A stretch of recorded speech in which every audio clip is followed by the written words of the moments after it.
अस्सलाम वालेकुम नाज़रीन। ड्रामा सीरियल सांवल यार पिया की नेक्स्ट एपिसोड बहुत इंटरेस्टिंग होने वाली है। तो नेक्स्ट एपिसोड में आप देखने वाले हैं कि सांवल को तो पिया से मोहब्बत थी ही और पिया को भी अब सांवल से मोहब्बत होने लगी है, क्योंकि सांवल पिया की खातिर सेठ दाऊद से टकरा गया है। क्योंकि जब अदालत से बाहर सेठ दाऊद पिया के बारे में बात करता है तो सांवल से ये सब बर्दाश्त नहीं होता है और पिया सांवल की इसी जुर्रत और बहादुरी को देखकर शायद उससे मोहब्बत कर बैठी है और उसे सांवल मजीद ज्यादा अच्छा लगने लग गया है। सांवल पिया के घर कुछ कागजात साइन करवाने के लिए लेकर जाता है तो पिया की माँ उसे चाय बनाकर देती है। पिया और उसकी माँ तो बहुत ही ज्यादा खुश नजर आ रही होंगी और सांवल जब चाय पीने लगेगा तो पिया सांवल से बहुत ही प्यार से कहेगी कि सांवल तुम अकेले ही अकेले चाय पियोगे, क्या मुझे नहीं पिलाओगे चाय। जिस पर सांवल जो कि अपनी चाय अपनी पिर्च में डालकर पीने ही लगता है तो वो कप पिया की तरफ बढ़ा देगा, लेकिन पिया पिर्च पकड़ लेगी और सांवल की आंखों में आंखें डालकर चाय पीने लगेगी और सांवल ये सब कुछ देखकर बहुत ज्यादा खुश हो रहा होगा। इस तरह से दोनों एक साथ चाय पी रहे होंगे और पिया के देखने का अंदाज उससे तो ऐसा ही महसूस हो रहा है कि पिया का दिल भी सांवल के लिए धड़कने लगा है। पिया सांवल से कहेगी कि सांवल तुम हो वैसे बहुत हिम्मत वाले जो मेरी खातिर सेठ दाऊद के सामने खड़े हो गए हो। पिया सांवल से फिर ये बात भी पूछेगी कि जब सेठ दाऊद ने अदालत में मेरा नाम लिया था तो तुम्हें इतना ज्यादा गुस्सा क्यों आ गया था। जिस पर सांवल पिया से कहेगा कि पिया जी सांवल की हद तक तो सब कुछ ठीक है, सांवल को कोई कुछ भी कहे सांवल बर्दाश्त कर सकता है, लेकिन जब बात पिया जी पर आ जाए तो मेरा दिल करता है कि पिया जो कि सांवल की बात को मुकम्मल करती है और कहती है कि तुम्हारा दिल करता है तुम सबकी जुबान गुद्दी से खींच लो। ये सुनकर सांवल मुस्कुराने लगेगा और पिया से यही कहेगा कि पिया जी ऐसा ही है। सांवल पिया से कहेगा कि कोई आपकी तरफ आंख उठाकर भी देखता है ना या आप पर कोई बात करता है तो मुझे अच्छा नहीं लगता। मेरा दिल करता है कि मैं आपको इन तमाम लोगों से छुपाकर कहीं दूर ले जाऊं जहां पर इन लोगों की आप पर नजर ही ना पड़े। फिर वहीं दूसरी तरफ अब सेठ दाऊद जो कि अदालत में हाजिर होता है और अलियार भी अपने बाप की सच्चाई जानना चाहता है। अलियार बहुत कुछ वैसे तो जान चुका है सेठ दाऊद के माजी के बारे में कि पिया बिल्कुल ठीक कहती थी कि वही मूसा है, क्योंकि अलियार ने अपने दोस्त के जिम्मे ये काम लगाया होता है कि वो सखर की उस बस्ती से मूसा और असलम के माजी के बारे में पूछ-गुछ करके उसे बताए, क्योंकि अलियार अब अपने बाप की असलियत हर हाल में जानकर ही रहेगा कि आखिर सच क्या है जो मेरे बाबा मुझसे छुपा रहे हैं। और वो आदमी अलियार को मूसा की वो जेल वाली तस्वीर भी जो अखबार में छुपी थी वो भेज चुका है और अलियार के सामने अब अपने बाप की असलियत आ चुकी है। फिर वहीं दूसरी तरफ कामी भी अलियार के बाप के माजी की कुछ रिकॉर्ड्स लाकर देता है जिन्हें देखकर अलियार को बहुत ज्यादा दुख होता है और अलियार अपने दोस्त से कहता है कि मुझे ये समझ नहीं आ रही कि अब ये सब जानने के बाद मुझे तकलीफ किस बात पर ज्यादा हो रही है, मुझे दुख ज्यादा हो रहा है या फिर अफसोस और शर्मिंदगी। इसीलिए अलियार अब अदालत में जाने का फैसला कर लेगा। वो चुप कर सब कुछ सुनेगा कि आखिर उसके बाप की असलियत है क्या। फिर वहीं दूसरी तरफ अलियार का दोस्त कामी जिस पुलिस ऑफिसर के पास गया था पिया के इस केस के हेल्प के लिए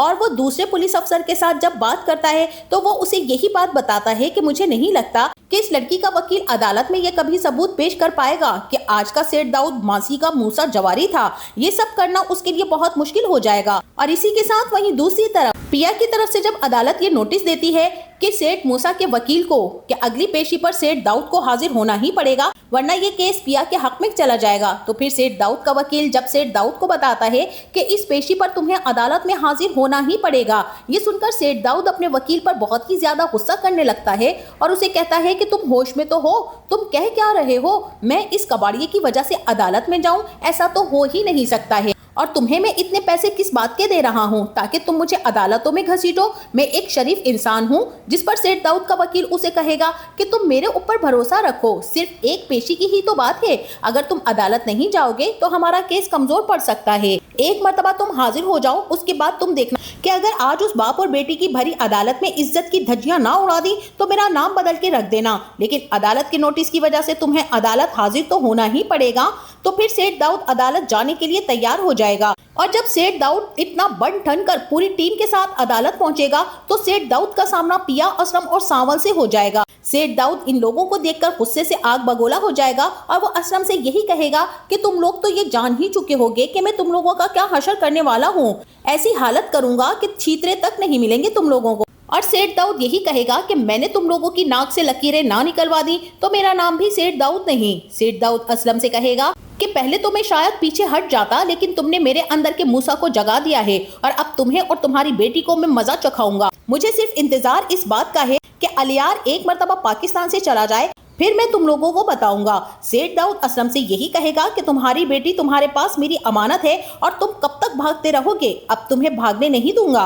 और सांवल जब ये बात सुनता है, सांवल को खुद पर कंट्रोल नहीं रहेगा और वो सेठ दाऊद से यही कहेगा कि सेठ दाऊद जबान संभाल के बात करें और एक बात याद रखना कि अगर इस लड़की को कुछ भी हुआ या सेठ दाऊद तुमने असलम और पिया जी को नुकसान पहुंचाने का सोचा भी, तो फिर मैं ये सब भूल जाऊंगा कि मैं कभी तुम्हारे टुकड़ों पर पलता था या मैंने तुम्हारा नमक खाया है। तेरा सिखाया पढ़ाया सब भूल जाऊंगा और तुम्हें तुम्हारी औकात भी याद दिला दूंगा। सेठ दाऊद सांवल से कहेगा कि तुमने इस कबाड़िए की खातिर मुझसे पंगा लिया है, तुम्हें भी मैं देख लूंगा और मैं जानता हूँ कि तुम इनकी मदद क्यों कर रहे हो। सेठ दाऊद सांवल से कहेगा कि तुम्हारी नजर भी असलम की बेटी पिया पर है ना, इसलिए तुमने मुझसे गद्दारी की है, लेकिन तुम ये बात याद रखो कि पिया को मैं किसी का होने नहीं दूंगा। सांवल सेठ दाऊद से गुस्से से कहेगा कि सेठ दाऊद मैं आखिरी बार तुम्हें बता रहा हूँ कि आज के बाद तुम्हारी गंदी जुबान पर पिया जी का नाम भी नहीं आना चाहिए, और अगर आया तो मैं तुम्हारा ऐसा हशर करूंगा कि तुम खुद को पहचानने के काबिल भी नहीं रहोगे। सेठ दाऊद सांवल से यही कहेगा कि तुम्हारा इस पिया से क्या रिश्ता है जो तुम इतना तिलमिला रहे हो,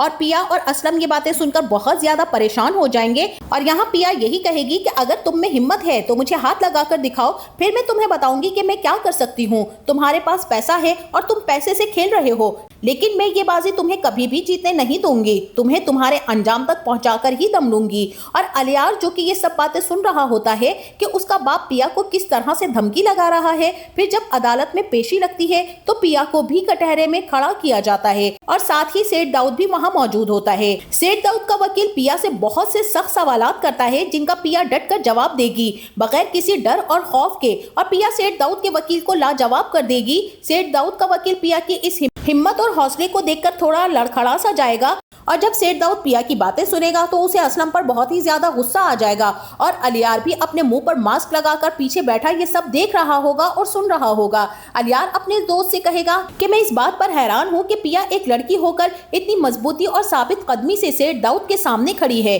बगैर किसी डर और खौफ के, ऐसा कैसे हो सकता है। और फिर अलियार अपनी माँ से जाकर कहेगा कि बाबा अच्छा नहीं कर रहे हैं पिया के साथ, बाबा पिया को डरा धमका रहे हैं, जिस पर अलियार की माँ कहेगी कि तुम उस पराई लड़की की खातिर अपने बापा पर शक कर रहे हो। अलियार कहेगा कि मामा मैं शक नहीं कर रहा, मैं पूरे यकीन से कह सकता हूँ कि पिया हक पर है और बाबा झूठे हैं। अलियार अपनी माँ से कहेगा कि मामा मुझे लगता है कि आप बाबा के माजी के बारे में सब कुछ जानती हैं, लेकिन आप मुझसे छुपा रही हैं और हमेशा छुपाती रही हैं। अलियार कहेगा कि आखिर कोई तो ऐसी वजह है ना कि एक कमजोर सी लड़की इतने ताकतवर इंसान के सामने भरी अदालत में आंखों में आंखें डालकर खड़ी है, उसके पीछे जरूर कोई ना कोई बड़ी वजह है। और पिया जो कुछ भी मुझसे कह रही थी वो सब ठीक था, लेकिन अलियार की माँ अलियार को किसी सूरत सेठ दाऊद की असलियत नहीं बताना चाहती, क्योंकि अगर उसने सेठ दाऊद की असलियत अलियार को बता दी तो उसे सेठ दाऊद ने धमकी दी थी कि वो अलियार की माँ को इस घर से निकाल देगा। और अलियार की माँ बेचारी तो बड़ी मुश्किलों से पहले ही इन तंग गलियों से निकलकर इन मोहल्लों से आई है, उसे डर है कि कहीं फिर से बदबूदार और तंग गलियों में उसे रहना ना पड़ जाए। और वहीं दूसरी तरफ पिया की तरफ से सेठ दाऊद के वकील को भी परेशानी होने लगी है, जिस पर सेठ दाऊद का वकील सेठ दाऊद से कहेगा कि वो लड़की बहुत हिम्मत और हौसले वाली है, वो किसी से डरने वाली नहीं है और मुझे नहीं लगता कि वो हमारे किसी दबाव या प्रेशर में आएगी, वो ये केस जीत भी सकती है, क्योंकि जिस तरह से आज उसने मुझे लाजवाब किया है मुझे तो अब डाउट ही होने लग गया है। ये बात सुनकर सेठ दाऊद अपने वकील पर भड़क उठेगा और यही कहेगा कि उससे अपनी शिकस्त नहीं देखी जा सकती, इसलिए वो अपने वकील को कहेगा कि तुम इस चटाक भर लड़की से घबरा रहे हो, वैसे तो तुम्हारा इतना बड़ा रिकॉर्ड है कि तुम आज तक कोई केस हारे नहीं हो। जिस पर सेठ दाऊद का वकील सेठ दाऊद को वक्ती तसल्ली तो देगा और उसे कहेगा कि तुम मेरे ऊपर भरोसा रखो, मैं सिर्फ ये बात कह रहा था, लेकिन मैं ऐसा हरगिज होने नहीं दूंगा, ये केस मुझे पूरी उम्मीद है कि मैं ही जीतूंगा। अब यहाँ सेठ दाऊद अपने वकील से कहेगा कि मैं ये बात मजाक में भी नहीं सुन सकता, मुझे इस कबाड़िए को और उसकी बेटी को अपने कदमों में बैठा हुआ देखना है, उसके लिए चाहे तुम मेरी सारी जायदाद भी ले लो, लेकिन तुम्हें ये केस जीतना ही होगा। लेकिन अंदर ही अंदर अब सेठ दाऊद का वकील पिया की बातें सुनने के बाद कुछ परेशान सा रहेगा कि उसकी सेंचुरी हो सकता है कि अधूरी रह जाए, क्योंकि पिया की वजह से उसको अपनी शिकस्त नजर आ रही है और ये शिकस्त उसका मुकद्दर बन जाएगी। फिर वहीं दूसरी तरफ तो अब ऐसे जो बाबर के दिन भी गिने जा चुके हैं, क्योंकि अब सांवल शहरयार को एसएचओ बाबर की इस हरकत के बारे में जरूर बताएगा और फिर शहरयार अपने इस पुलिस ऑफिसर दोस्त के पास जाकर उसे एसएचओ बाबर की इस हरकत का बताएगा और बाबर को यह ऑर्डर मिलेगा कि वो सेठ दाऊद के खिलाफ पूरी तफ्तीश करे और चालान अदालत में जमा करवाने के बाद फिर जब सेठ दाऊद के खिलाफ तमाम सबूत मिल जाएंगे तो फिर बाबर को ही ये हुक्म दिया जाएगा अदालत की तरफ से कि वो सेठ दाऊद को हथकड़ी लगाकर गिरफ्तार करे। तो नाज़रीन, ये मंजर तो देखने के लायक होगा। और वहीं दूसरी तरफ अब ये लुबना की किसी को समझ नहीं आ रही है कि ये बार बार पिया के सामने अलियार का नाम क्यों लेती रहती है, जबकि लुबना तो बहुत अच्छे से इस बात को जानती है कि पिया के साथ ये सब कुछ करने वाला कोई और नहीं, अलियार का अपना बाप है और उसने पिया का साथ भी नहीं दिया था उसके मुश्किल वक्त में। पिया पता नहीं क्यों खामोश हो जाती है अलियार का नाम सुनकर। पिया को चाहिए कि वो लुबना को दो टूक अल्फाज में बता दे कि आज के बाद उसके सामने अलियार का नाम ना ले, अगर उसने लिया तो उसकी और मेरी दोस्ती खत्म। और साथ ही लुबना को ये भी वार्न कर दे कि तुम मेरे घर मत आया करो अगर मेरे पास आकर अलियार का नाम ही लेना है। पिया लुबना से कहेगी कि लुबना तुम मुझे फजूल की बातों में मत उलझाओ, मुझे अपने केस पर फोकस करने दो। पिया को चाहिए कि वो लुबना को बता दे कि वो अलियार से मोहब्बत नहीं करती बल्कि वो सांवल से मोहब्बत करती है। लुबना जब ये बताती है पिया को कि मैं ये बात तुम्हें बार बार बताती रहूंगी कि अलियार तुमसे मोहब्बत करता है, उसने तुमसे झूठ कहा था कि वो पाकिस्तान छोड़कर बाहर जा रहा है, वो पाकिस्तान छोड़कर नहीं गया, वो पाकिस्तान में ही है। पिया लुबना से कहेगी कि मेरी तरफ से अलियार जहां भी रहे मुझे इससे कोई फर्क नहीं पड़ता, मेरा अब उससे ना ही कोई ताल्लुक है और ना ही वास्ता है। और वहीं दूसरी तरफ नाज़रीन, सांवल जो कि परेशान भी है और अपने दोस्त वकील वहीद के पास जाकर कहता है कि मुझसे पिया की ये परेशानी देखी नहीं जाती और लोग जो बातें करते हैं पिया के बारे में, मेरा दिल करता है कि मैं इनकी जान ले लूं। जिस पर वकील वहीद सांवल को समझाने की कोशिश करेगा और उससे यही कहेगा कि ये दुनिया है प्यारे, सांवल यहाँ हर लम्हा एक जंग है और इस जंगल के कानून में इंसाफ हासिल करना बहुत मुश्किल काम है और सच का साथ देना उससे भी ज्यादा मुश्किल। यहाँ पर पैसे की जुबान चलती है, जिसके पास पैसा है कानून और इंसाफ उसी का होता है। वकील वहीद सांवल को तसल्ली देगा कि प्यारे तुम परेशान नहीं हो, अल्लाह जरूर हमारी मदद करेगा और पिया बेटी जरूर ये केस जीतेगी, वो वकील चाहे कितना ही तगड़ा क्यों ना हो। वकील वहीद कहेगा कि मेरी दुआ है कि अल्लाह हमारी मदद करेगा और गैब से हमारे लिए असबाब पैदा करेगा। तो नाज़रीन, आपका इस बारे में क्या ख्याल है? क्या अलियार अपने बाप के खिलाफ सबूत कोर्ट पे पेश कर देगा और क्या अलियार अपने बाप को सजा दिलवाने में कामयाब हो जाएगा? और जिसके बाद क्या पिया अलियार की मोहब्बत को एक्सेप्ट करेगी या फिर सांवल से अपनी मोहब्बत का इजहार करेगी? इस बारे में हमें अपनी राय का इजहार कमेंट सेक्शन में जरूर कीजिएगा। जाते जाते वीडियो को लाइक और चैनल को सब्सक्राइब करना ना भूलिएगा। अपना बहुत सारा ख्याल रखिएगा और मिलते हैं नेक्स्ट वीडियो में, तब तक के लिए अल्लाह हाफिज।